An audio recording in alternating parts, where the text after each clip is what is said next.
Officials at the City of Lethbridge are reminding residents to practice safety this Christmas holiday season. Lethbridge Fire and Emergency Services says that December is one of the busiest months in tackling preventable home fires. Chief Fire Marshal Troy Hicks shared practical tips to make sure all homeowners can stay safe during the holidays, especially when it comes to cooking and decorating. One of the biggest things we want to remember when we're cooking over the holiday season is just pay attention to what you're doing. Lots of times we'll have a house full.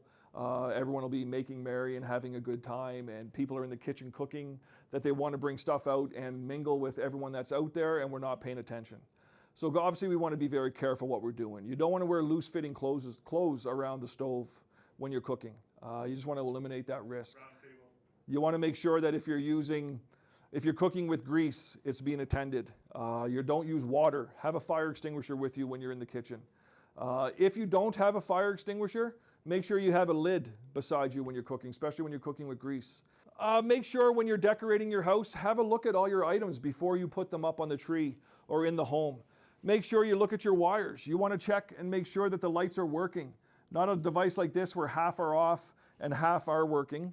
You also want to look at extension cords. When you're using extension cords, you want to make sure they're not like this, they're not frayed, they're not damaged. If they are, dispose of them, get yourself a new one. Now, other tips that Hicks offered included making sure that all exits in your home are clear of any obstacles, clear objects away from space heaters, and to always inspect your chimneys.